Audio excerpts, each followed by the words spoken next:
And welcome again to the big match. Today we've cleared the decks to make it a real all-action show. As usual, we shall have 3 exciting games from yesterday's Football League programme. And for our main match, we have the London derby between Spurs and West Ham at White Hart Lane. We're going to back that up with Southampton against Coventry City.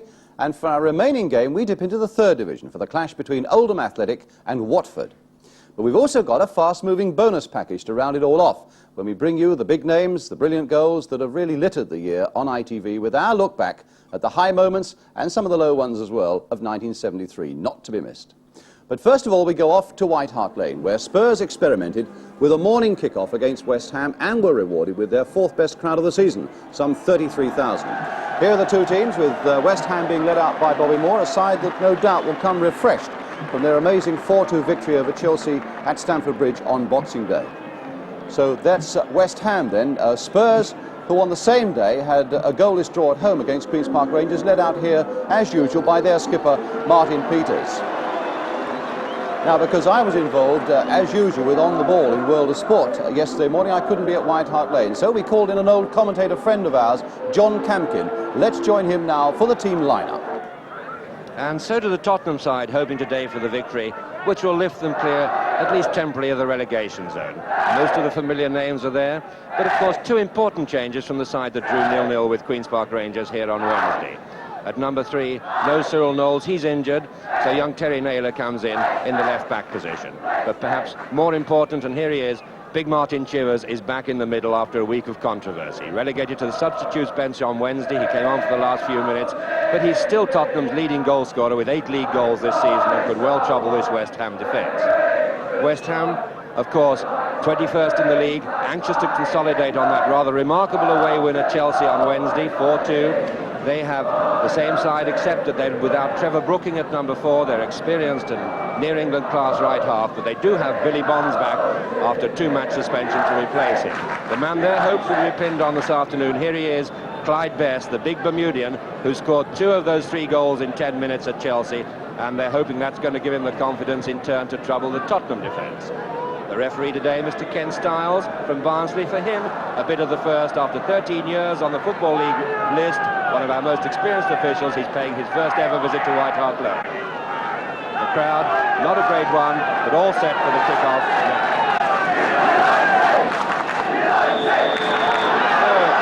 So at the somewhat unearthly hour of 11:15, it's West Ham kicking off. West Ham in those light shorts, attacking the goal to our left. Tottenham on the move now in the dark shorts, and there's Chivers going on his first run. Quite easy for Mervyn Day to come out and pick that one up. Best not controlling that perhaps as well as he would have liked, but McDowell, and once again England having to push that one into touch. Back to Taylor, and Taylor all the way back to his goalkeeper.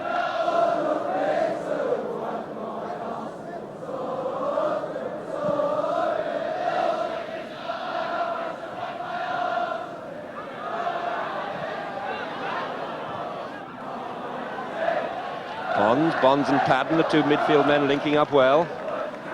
There's Coleman, number 10. Smooth football there from West Ham, but the final pass just a bit too strong. And Moore's pass there going wrong, but West Ham regaining it rather luckily. That was Coates in action. And now Taylor to set up the clearance. Chivers and McGivern. Chivers a bit too quick for the defender. Coates coming down the right wing. It's Moore just inside him. There's Moore waiting for him. They're queuing up. Moore blocks the first one. Good defensive play by the West Ham skipper. Left-footed centre, and Chivers not quite able to hook that away from the defender.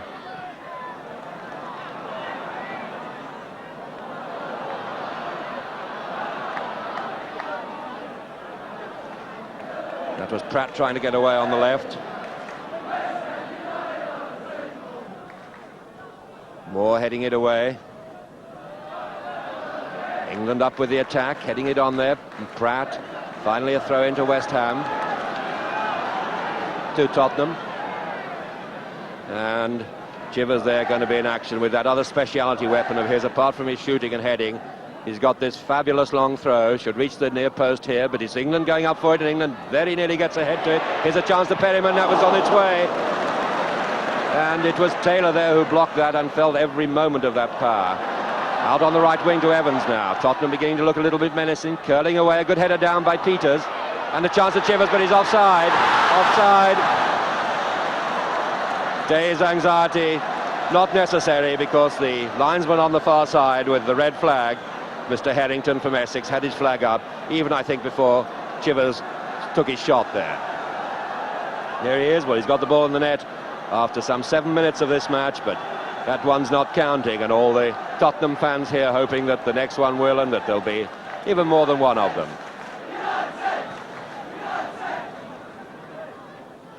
And Gould there just having a chance, but good covering there by Naylor, number 3.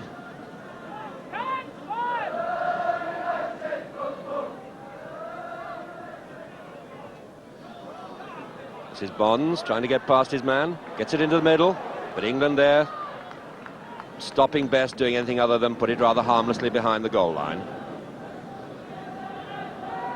England there, who's clearly going to follow Best throughout the whole of this match, while Beal looks after Gold. That's the twin thrust in the West Ham side. Good header on by Gilzean, a chance here to Chivers. Can he get his shot in? He's got Evans outside him, that's where it'll probably go. Good pass, and a good chip across there, and a good save. It was Peters who rushed there, the goalkeeper. Young Day taking that very well.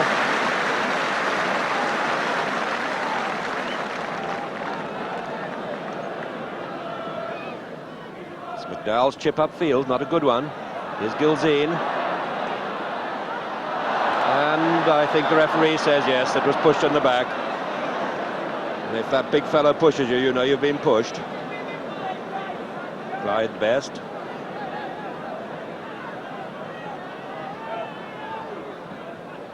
Good ball out to Evans. Evans back to Beal. That's going up for Gilzean's head. See how well he takes that one, and that was very nearly a goal. That was Peters again getting in there. That's twice within the space of 60 seconds. Peters was been within inches of a goal. But that was a classic example of Gilzean's great, tremendous power and skill in the air. And Peters, of course, Peters reading it absolutely perfectly.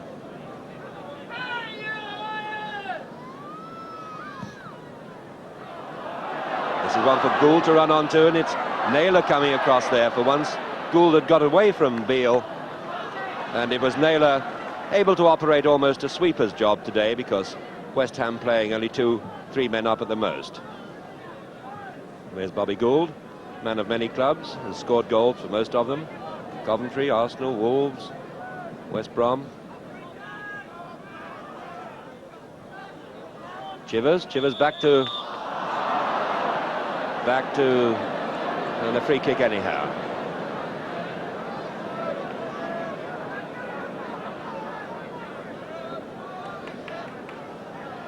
Perryman throwing it forward to make a bit of ground. Gilzean on the far side of the penalty area. Peters behind him.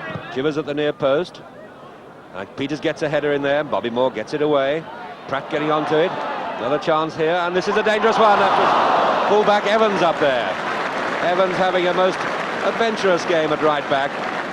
There he is, Ray Evans. He's only scored 1 league goal this season, but he came within millimetres, in common market language, of getting a second one there. Perhaps he was inches away. Best and England winning it yet again. It was Moore. Out to McDowell. Headed on by Perryman, coming on into Padden. Padden number 8. Lampard 3. Inside to Moore. First time pass by Moore to Gould. Back, and Padden hitting that one aimlessly rather, I thought. It's Taylor putting it back. Naylor putting it out.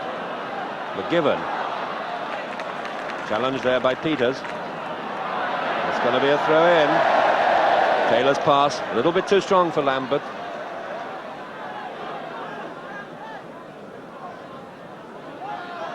This is Naylor, wearing number 3. That's a high one to Chivers, and Chivers could cause trouble here. Cause the goalkeeper to lose it, and well screwed round. Good stuff by Day. And an excellent effort by Martin Peters there. He was running the wrong way, but he screwed it around beautifully. Day, I think, hurt his back a little bit in that tussle. Best missing his jump. In gets England, he doesn't need 2 bites of the cherry. This is Coates getting away. Ooh, well read by McDowell. Coates didn't have any alternative, but McDowell read it well. Chivers it was who was going through in the break there. Evans, scarcely ever in his own half. Lampard, now Moore. Delicate play, but it could cause trouble even yet. That was Perryman who was onto that. Struck by the ball, winded for the moment, but he'll be all right.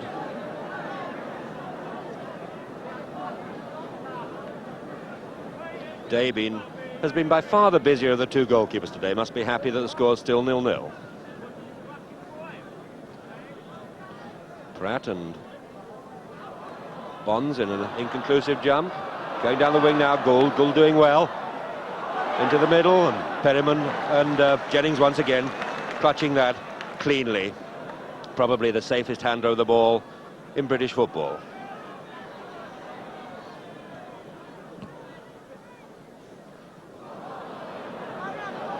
"17 minutes to go to half-time then, and although Tottenham very much in top in this game, still no score. Here it comes again. Good ball by Perryman, out to Evans. Evans playing almost as an orthodox right winger, so great is the Spurs' dominance. Back to Coates. Coates up to the far post, and a good one in, and a chance here now to Gilzean. Good covering by McGiven, and this time it's by number 4. Goal kick. That was Pratt turning quickly on it. John Pratt came very close to scoring there. But once again, all that menace came from the raiding down the right wing of fullback Roy Evans. Ray Evans, I think it might pay West Ham to put a man on him. He's really causing quite a lot of trouble. There he is. Once again, England winning it in the air. He's got a 100% record. And adding another one to it, 101%. Number 2 is Evans. That's Moore trying to get in. Push back, Evans once again attacking on this right wing. Causing a lot of trouble. Coates. Good centre by Coates. Up at the far post, and what a fine header. An excellent header by Peters. And young Day there, fully earning his wages this week. 3 times Martin Peters has been within inches of goal in this half, but that's the first time really that Day's had to make a save.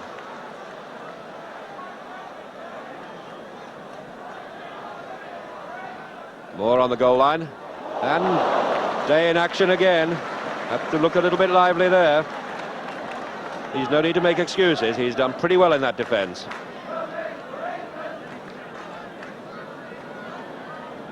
Essex youngster came into the side earlier this season when Ferguson went out. Looks as if he's come to stay. Another in-swinger, and this time he could only palm it away. And an indirect free kick for obstruction.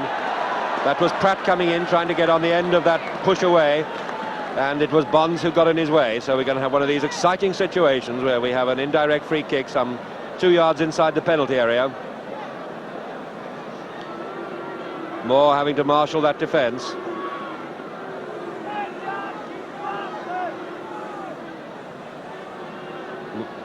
Moore on the right of the line, and there's going to be a free shot here, and just wide.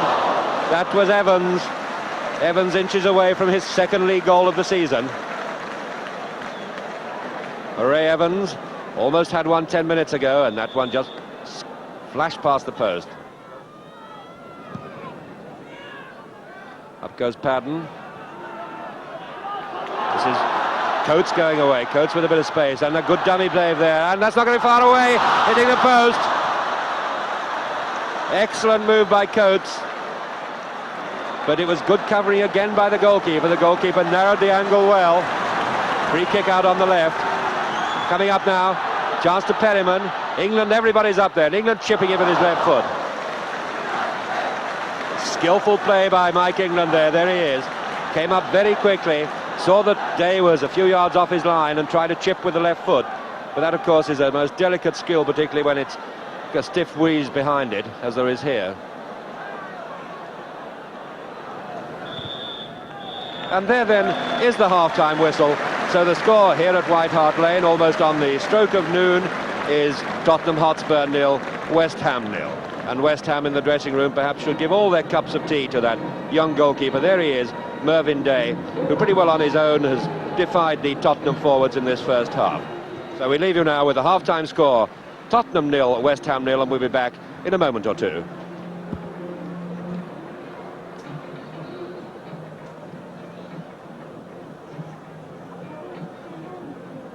30-second roll to part 2 coming up in just a minute.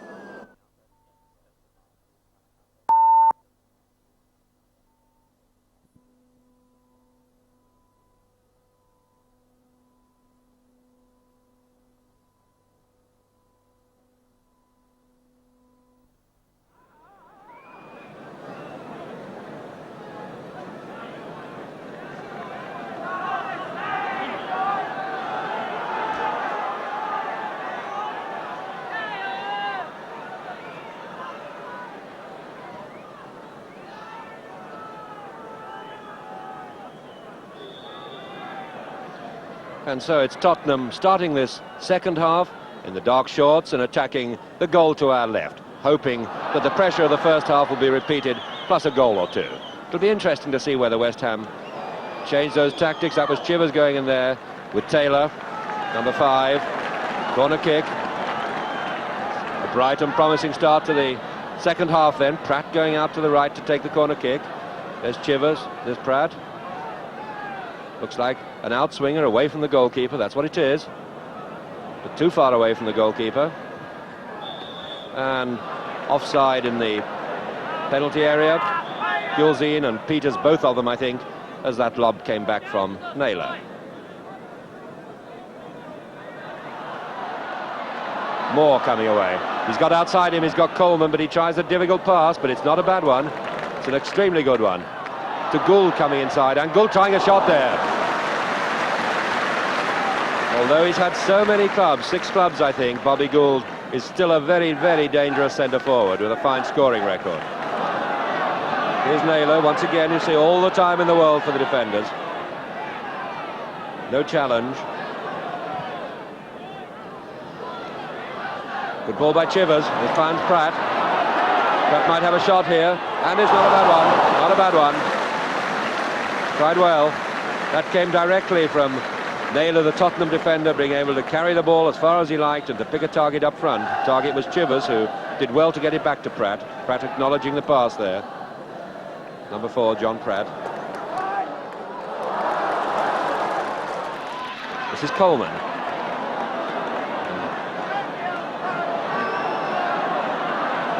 Tottenham at the moment, one short. I think it's Coates who's down on the ground, but this is a good one by Gould, and that's not far off.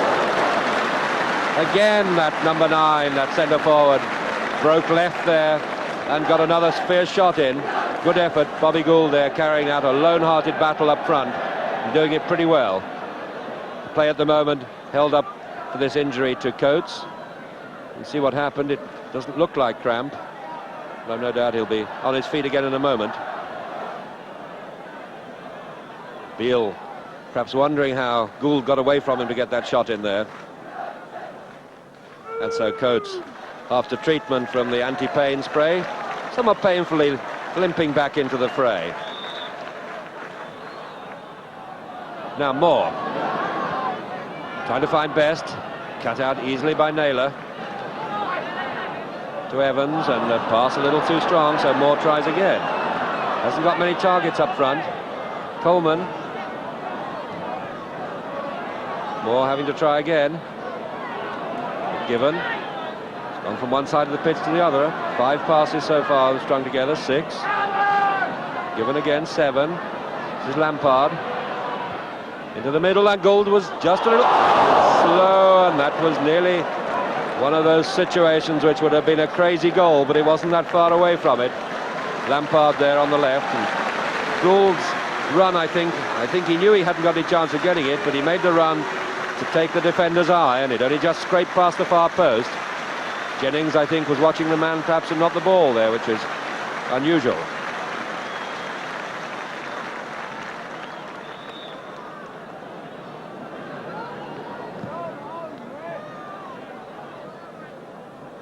More beaten in the air. And Gilzean coming away with it on the ground. Going down the left is the Tottenham substitute now, who's just come on, Mackay. Crept on when we didn't notice, Mcgrath. And over on the far side is Coates limping off, as I think was inevitable. And there is young Chris Mcgrath, 19 years old. There goes down Coates into the dressing room. He's played his part for the first hour. And number 12, Chris Mcgrath, who played in Chivers' place on Wednesday.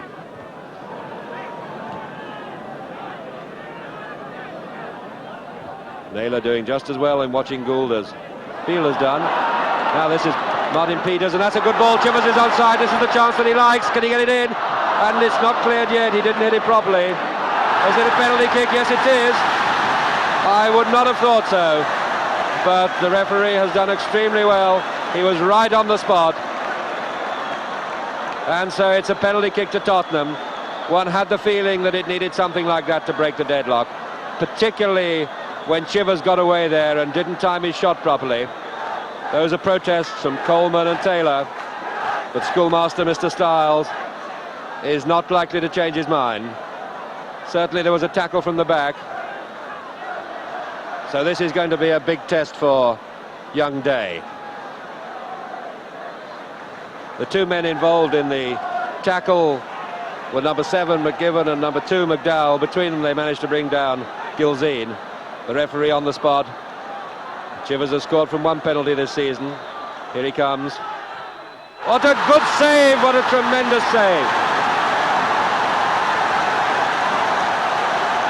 That was an absolutely fabulous save, because in my opinion, and it's difficult to say without seeing a playback, it didn't seem to me that young Day moved before the kick was taken. The kick perhaps wasn't hit as hard as it might have been, but the direction wasn't bad. A superb save from the youngster. And that'll put heart and life into West Ham now. That could be the break that they needed to set them really going. They could believe now that after that penalty save that this is their day. I noticed Bobby Moore saying in one paper this morning that they drew 0-0 at Queen's Park Rangers when they thought they ought to have lost 5-0. It could be they could win this one now with that little bit of surge of confidence when they could already have been 3 goals down. This is the man who's done it for them. He's been brave and courageous. He's made 1 or 2 slips, but my goodness me, he's made some awful good saves. A penalty save like that can work wonders for the morale of a team. They really begin to think it's their day. This is going to be an in-swinger. And it comes. Out goes the goalkeeper's missed it. And how did that get over? That was Chivers. Headed it downwards, and he headed it down, I think, with such force that he went down and up over the bar. Goalkeeper there playing his luck a little bit, I think. He came out into a whole posse of players, and he's nearly made a mistake there. That's got to be taken again. That's the silliest rule in soccer. It should be an indirect free kick. But the referee didn't spot it. It never came out of the penalty area. England winning another in the air. Right foot of Pratt hooking it downfield. Moore getting a bit too far under it, losing it to Peters. And I think Moore accused of pushing Peters. So free kick to Tottenham. Away we go, Evans. Number 12 is Mcgrath. Came on for Coates. And he gets past his man well. Referee sensibly plays the advantage. It's come through now to Evans. Can he get his shot in? He can, and it could be a goal. Yes, it is a goal. It's a goal.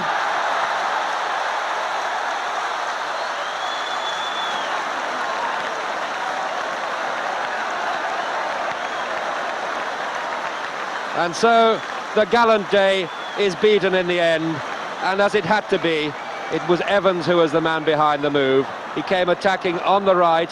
Mcgrath made the opening, pushed it back to him well, and in the scramble in the goal mouth, Pratt only had to push it into the net. So there's the scoreline now. Spurs 1, West Ham 0, with 13 minutes to go. And John Pratt, the scorer. This was Gilzean losing it. Coleman, and that must be a foul, surely. Beal went right over the back of Gould, but the referee says no play on. There he is, Phil Beal, still keeping a close watch on Bobby Gould.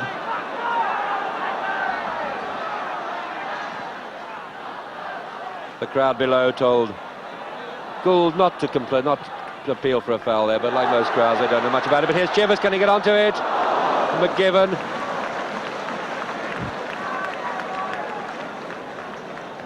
And Chivers was very nearly through there, but McGivern got a foot there just in time. He's done pretty well as this youngster from the northeast.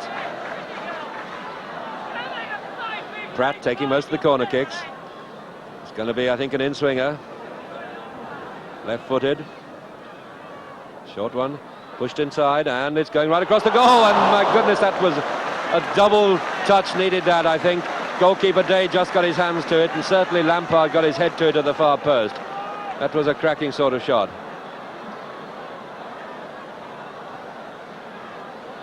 And the ubiquitous Pratt is over here this time with his right foot to take another one. Moore's head there. And it comes and headed on. This is the kind of move that produces a lot of goals. Well played, Day.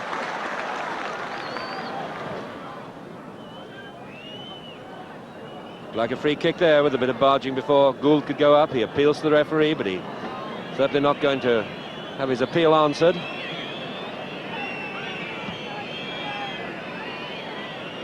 But Gibbons misjudged that. Gives Gilzean a chance.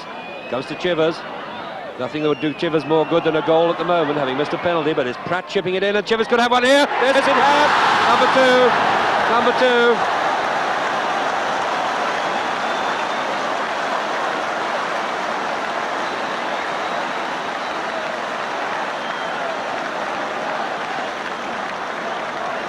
So there's the scoreline. Spurs 2, West Ham 0. The goal scored by Chivers, a gliding header. Just the tonic he needed after missing 2 or 3 chances earlier in this half. But once again, the man behind it was the midfield dynamo John Pratt. A perfect chip forward which set it up. But Chivers, grateful to score his 10th league goal, his 9th league goal of the season. And here he is intercepting again, and being intercepted and getting a knock for his pains. Gilzean and the men flee on the right, the white shirts free on the right, Chivers outside, Peters going forward, this could be number 3, hit it, and bang he does, but not very well. The kind of shot of a man whose full confidence hasn't returned despite the goal. He could have taken it forward, he banged it a bit, but certainly Tottenham played now with far greater fluency than West Ham. And there, with 2 minutes of extra time, is the final whistle from referee Stiles. And there, John Pratt, the man who perhaps has done more for this Tottenham victory than any other, scored the first goal, made the second, and dominated the midfield. Between them, the 2 goal scorers go off together. Chivers, restored to the side today, mighty glad to get that late goal to erase the memory of a penalty miss and 1 other miss too. So Tottenham moving away now from the relegation area, well deserving their victory. West Ham, very disappointing, I thought. Not much in the way of attack. More firmly than ever, entrenched in the area. So the final score, once again, Tottenham 2, goals in the last 20 minutes from Pratt and from Chivers, West Ham 0. And so from White Hart Lane, let's go back to Brian Moore in the London Weekend studio. So, valuable points there for Spurs, and West Ham still rooted 1 off the bottom of the First Division table. And things, I suppose, could have been very much worse for them again yesterday, but for the brilliance of their 18-year-old goalkeeper, Mervyn Day. And, of course, his high point was saving that penalty from Martin Chivers. I noticed that Martin was talking to pressmen afterwards, saying he couldn't understand what a great save it was. He must have moved. Well, that's how you saw it during the match itself. Now we get a chance to look at it again, this time in slow motion, and we stop it at the point of impact there, and you can see that Mervyn Day's body is swaying, which is quite all right. His feet, to me, seem to be rooted to the ground still, and so that not only is a brilliant save, it's also a legal one as well. I hope that clears it up for all the doubting Thomases. I hope it clears it up for Martin as well. Our next match today, though, takes us into the 3rd Division, and it's Oldham against Watford. Oldham stood 8th in the table yesterday morning, and Watford 16th, that's before the game.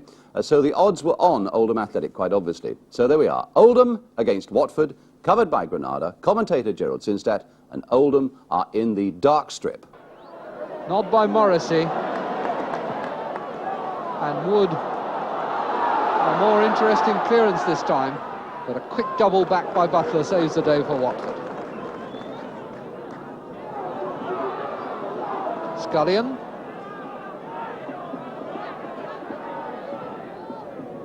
Aim for Morrissey's head. Yes! What a good goal! That pass must have been all of 45 yards from Scullion. Absolutely measured to the inch. And Morrissey's 8th goal, a fine one. It's a header by McNeil, Lockhead beaten by Leeds. Wood. Wood has lost it to Morrissey. Gets back to block the attempted pass. Morrissey having another go, still hooks it out. And that was Mulvaney's clearance. McNeil to Robbins.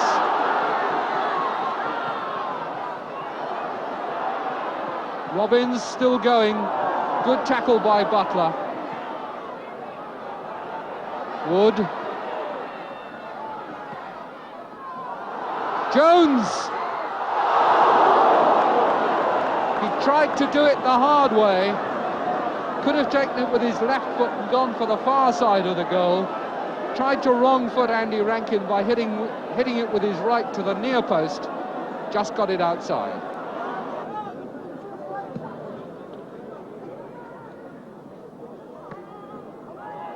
Wood. It's for Jennings. Morgan. Scullion has gone on a run, but Morrissey slipped, and Oldham have it through Whittle. There's one for Garwood to chase. Got Keane leaning on him, and Keane wins it with a very clean tackle. Morgan. Craker forward to Scullion, on to Morrissey. And Bond after it. Scullion. Morgan wanting one square. Bit deeper for Jennings. Morrissey giving it back to Jennings with a very precise header. Number 2! What a finely worked goal. Morrissey's second, and he deserved it for the way he made it and for the way he finished it off. There's his header that gave it out to Jennings, and in he came for the return, and the Oldham defence pulled to pieces. Morrissey. Scullion.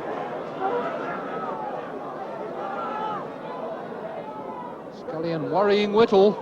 And there was Morrissey going in and so nearly getting his hat-trick. I think that came off the post back to Dowd.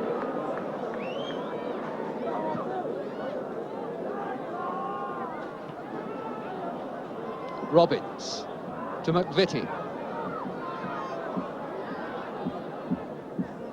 Wood.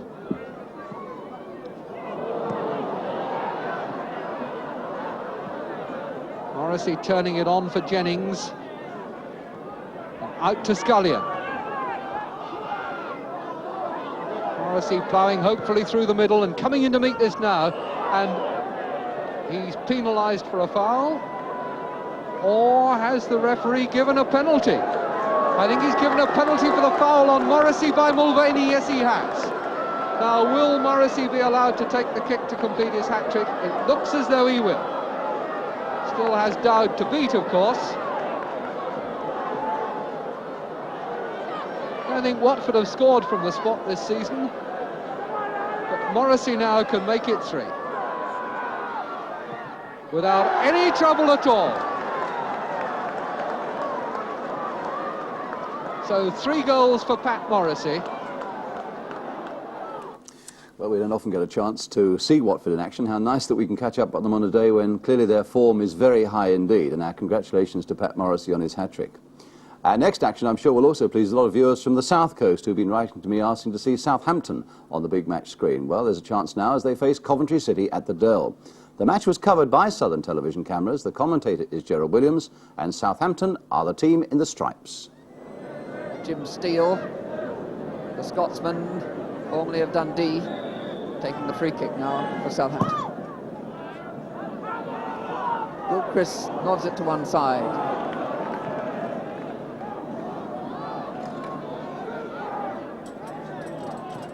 And McCarthy, a long back pass, taking no chances.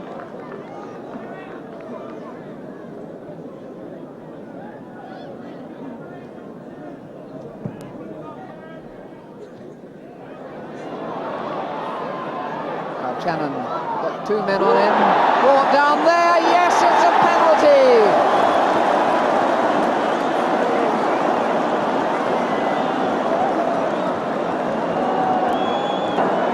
28 minutes gone. Penalty to Southampton to be taken by Shannon.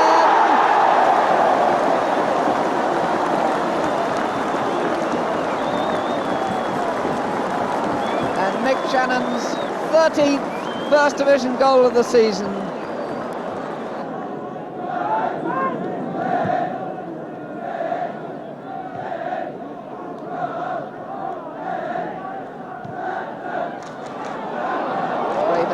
Coop's back. Now Dugdale. This is Coop for Coventry. To Maguire. Cross. Good interception again by Mills. O'Neill puts Mills away. Shannon goes in, the far post.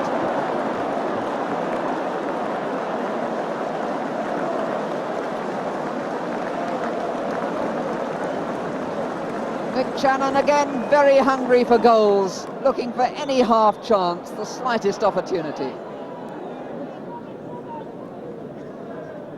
Short one, Glazier to Holmes.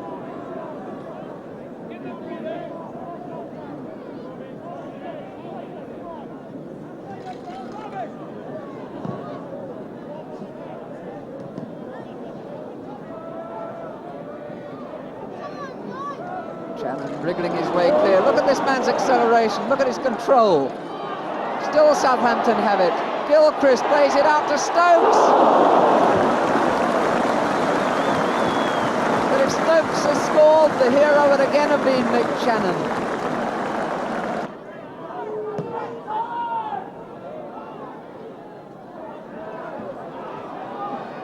Craven up there supporting his own attack. Craven still has possession. That's the sort of control he showed when he was a striker.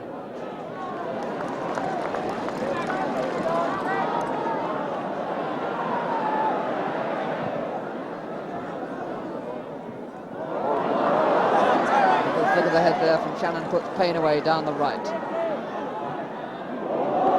This is Shannon again, screws the ball back, heads it clear. And still Coventry haven't really been able to solve the problem posed by Mick Shannon. They brought Willie Carr back, Holmes has stayed close to him, Dugdale's had a go at him. They're not marking him man for man, the nearest man's taking him, but he's a threat every time he gets the ball.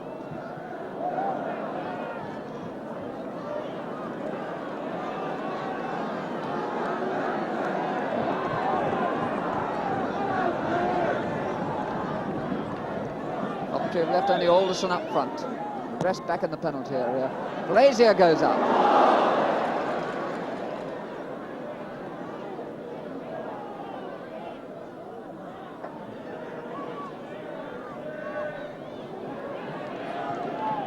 Fisher. This is Shannon again. Gilchrist!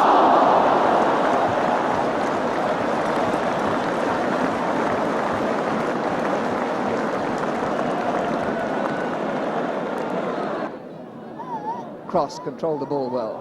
But Payne dispossession. Payne good control. And Stokes makes the run.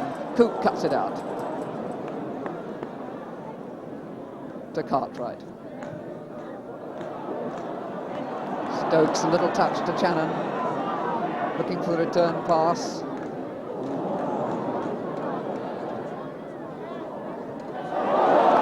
Gilchrist flick. McCarthy follows up. Gets a lucky rebound off Holmes, gets the ball across. Stokes back to Payne. Shannon again, he's onside. And Dugdale to the rescue. Shannon looks in disbelief. Shannon himself might have had 2-3 goals. He might have made 2 or 3 for his teammates this afternoon.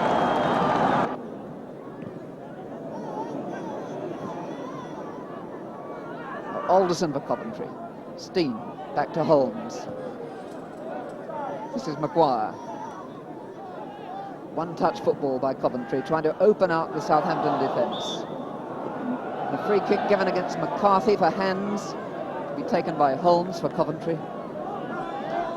A lot of blue shirts have gone up there. Coops up at the far side. He's already got 2 goals this season. In goes Cross and gets in a header, and a good save by Martin.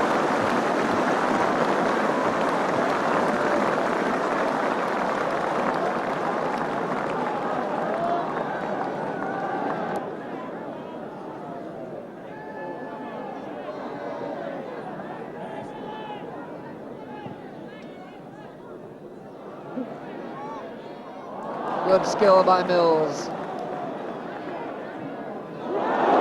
Finds Shannon. Shannon now behind the defence. Gilchrist is up there.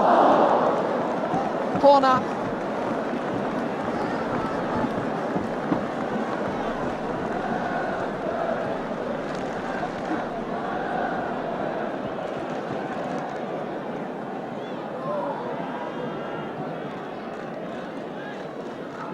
Terry Payne to take it. He's been taking most of the corners. In fact, he's been doing most of the prompting from all positions.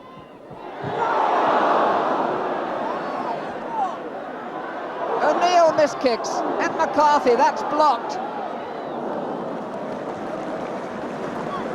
And the Southampton pressure again growing on Coventry.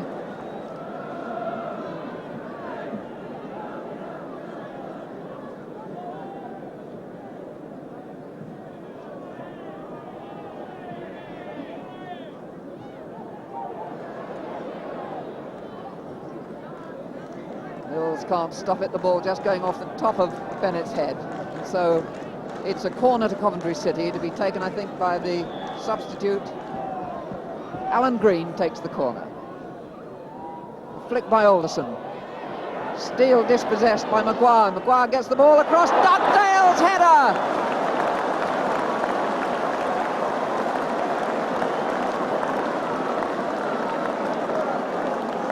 And in fact, as that cross comes over, it's John Craven with that flying header that gets the equaliser. And with Mick Shannon and Southampton in that brilliant form there, you begin to think they might be worth a bob or two in the Cup. Southampton, of course, at home to Blackpool in the 3rd round next week. But finally today, as we start preparing for our New Year's parties, it's time to look back on a year that's been filled with so many good things, a few bad things as well, so much that's dramatic, and so much that leaves us anxiously looking into 1974. But the happiest man of all in 1973 must have been Bob Stoker of Sunderland, although the year's not finished too well for him.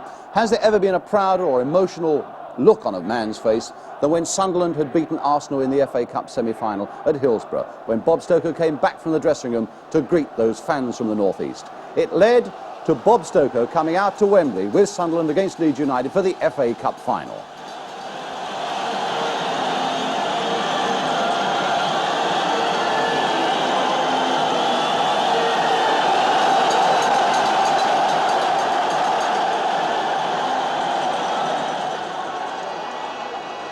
A deep one again. Watson is right in there. So too is Hallam. And Porterfield!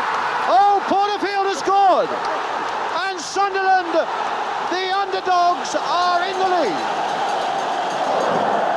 And I've never seen that before.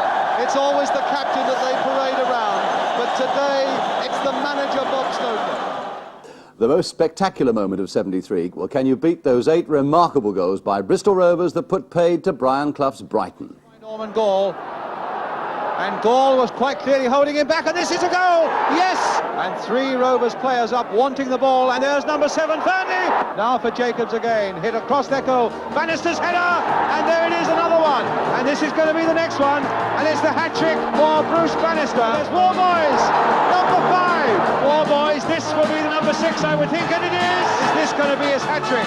It is! And here's Warboys onside, the linesman's kept his flag down, and that's his 4th goal.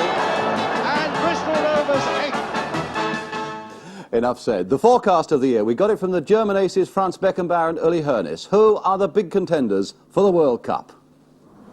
Yes, I think it's the same. It will be the same World Cup like England, 66. I think it will win a European team, Italy, Netherlands, or West Germany. I hope West Germany.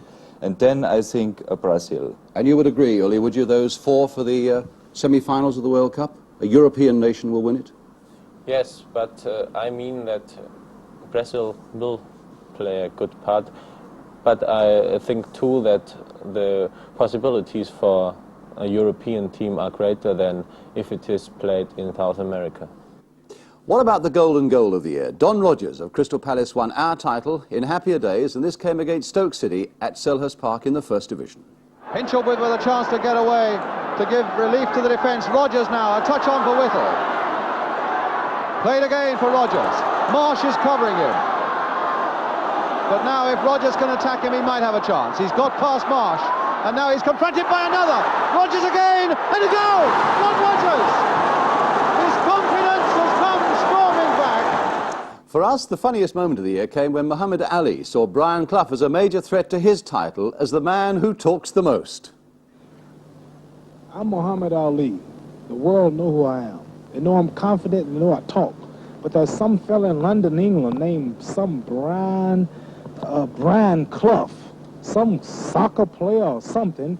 Anyway, I heard all the way in America, heard all the way in Indonesia that this fella talks too much. They say he's another Muhammad Ali. There's just one Muhammad Ali.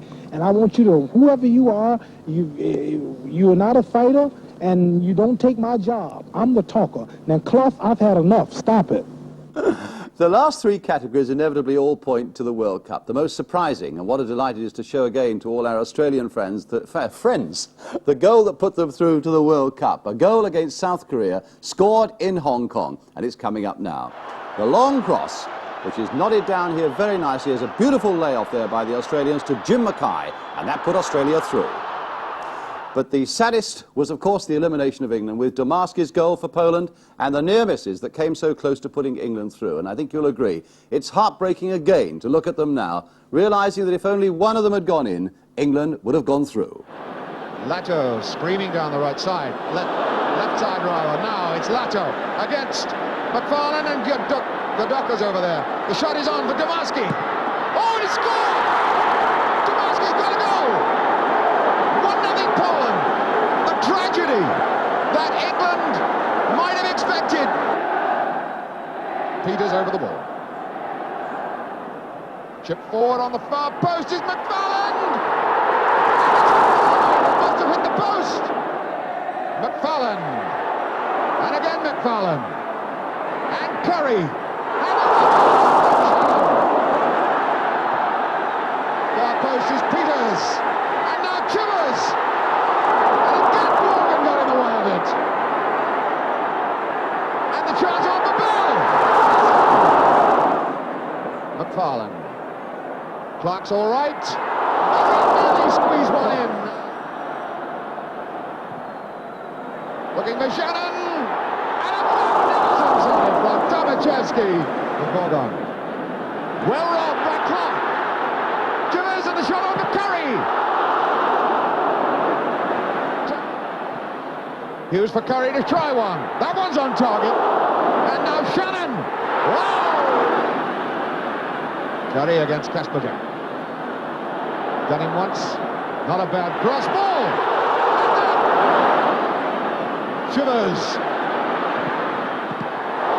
Tied by Szymanowski. Tomaszewski's not there. Tomaszewski, an incredible save. Kicked it away. Good ball. Peters. Hunter. Right foot. And it's getting wild out there now. Shannon across. Clarkey. Hughes checks out of that one well. Has he done too much? Curry! Fine goal for him. Far post. He's given it. Tony Curry.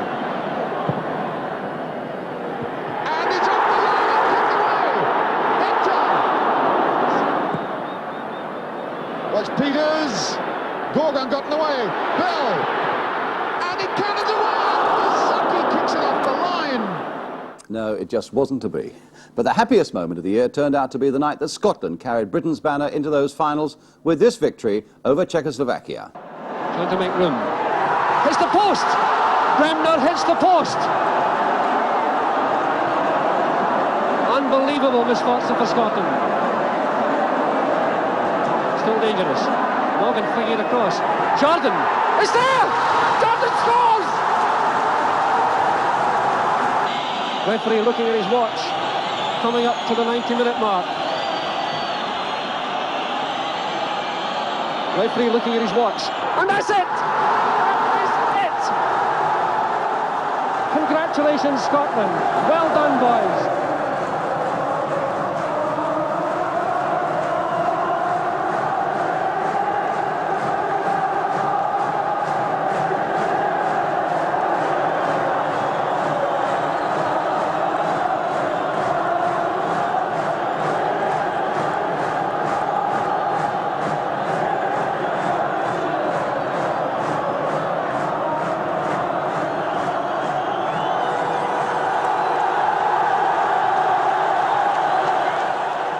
So there we are, a year capsuled into 8 minutes or so. Of course, many things had to be left out, but I think that's given us all the flavour of the year and enough to hope that we shall get as much fun and excitement out of 1974. It just remains for me to say a very happy new year to you all from all of us on the Big Match team, and to remind you, of course, that we should be back next weekend with On the Ball and the Big Match with special cup tie editions.